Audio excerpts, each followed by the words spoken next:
গণতন্ত্র ও সুশাসন প্রতিষ্ঠায় নাগরিক অংশগ্রহণ নিশ্চিতে নির্বাচন পর্যবেক্ষণে ভয়েস নেটওয়ার্কের আনুষ্ঠানিক আত্মপ্রকাশ। রাজধানীর সিরড্যাপ মিলনায়তনে আয়োজিত সেমিনারের মূল আলোচ্য বিষয় ত্রয়োদশ জাতীয় নির্বাচনের সম্ভাবনা ও চ্যালেঞ্জ।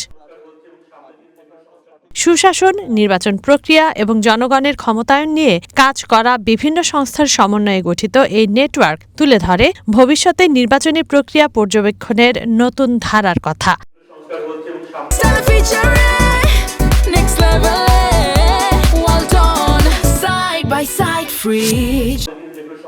বিভিন্ন রাজনৈতিক দলের নেতারা অভিযোগ করেন, একই দিনে জাতীয় নির্বাচন এবং গণভোট বিষয়ে ভোটারদের প্রস্তুত করতে নির্বাচন কমিশন কোনো কার্যকর পদক্ষেপ নেয়নি। পাশাপাশি সুষ্ঠু নির্বাচনের পরিবেশ তৈরিতে ইসি কতটা সফল তা নিয়েও প্রশ্ন তোলেন তারা। গণভোট এবং সংসদ নির্বাচন একই দিন হতে যাচ্ছে, এটা নিয়ে মিশ্র প্রতিক্রিয়া আছে পক্ষে বিপক্ষে, কিন্তু শেষ পর্যন্ত এভাবেই হতে যাচ্ছে। এখন আমাদের জনগণকে এটার ব্যাপারে প্রস্তুত করা যে একই দিনে দুই ব্যালট এবং সেই দুই ব্যালটের যে দুইটা অর্থ, এইটা প্রস্তুত করার জন্য সরকারের পর্যাপ্ত দৃশ্যমান তৎপরতা এখনো পর্যন্ত আমরা দেখতে পাচ্ছি না। সরকার বলেছে তারা 3 মাস গণভোটের প্রচারণা চালাবে। নির্বাচন কমিশন বলেছে কোনো পোস্টার লাগানো যাবে না, বিলবোর্ড লাগানো যাবে না। তো ঢাকা 8-এ আমি আপনাদেরকে এটা, আলাল ভাই পাশে আছেন তবুও বলি ভাই রাগ করেন না, মানে আমার সাথে অনেকে স্বাভাবিকভাবে সারাদিন যেহেতু রাস্তায় থাকি ভাইরা ছবি তোলে, সেলফি তোলে, আমার সাথে আমরা একটা হিসাব করে দেখছি 100 সেলফি বা ছবির মিনিমাম 95টার পিছনে আব্বাস ভাই অথবা জামাতের হেলাল ভাইয়ের দুইজনের পোস্টার অথবা বিলবোর্ড।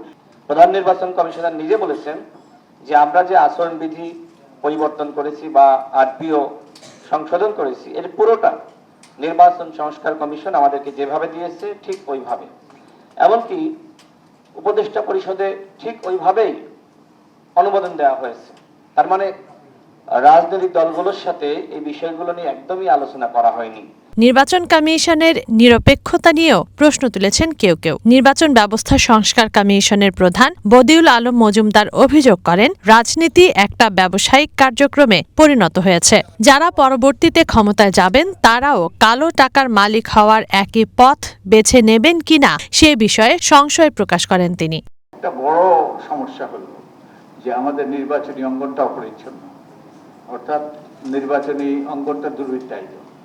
যে যারা মাঠ থেকে এসে এই যে আমাদের সাথে সংলাপ করেছিল সংসদ ভবনে, তাদের কেউ কেউ বলেছে এত সুন্দর বিল্ডিংটা, কিন্তু এখানে অনেক অসুন্দর ব্যক্তিদের সে আখ্যাতে পরিণত হয়েছিল। তো নির্বাচনী অঙ্গনটা অপরিচ্ছন্ন। বিপ্লবী ওয়ার্কার্স পার্টির সাধারণ সম্পাদক সাইফুল হক অভিযোগ করেন, নির্বাচনে কালো টাকা বন্ধের ব্যাপারে দৃশ্যমান কোনো পদক্ষেপ নিচ্ছে না সরকার। বিএনপি চেয়ারপারসনের উপদেষ্টা সৈয়দ মোয়াজ্জেম হোসেন আলাল বলেন, সুষ্ঠু নির্বাচনের জন্য সবার মানসিক প্রস্তুতি দরকার।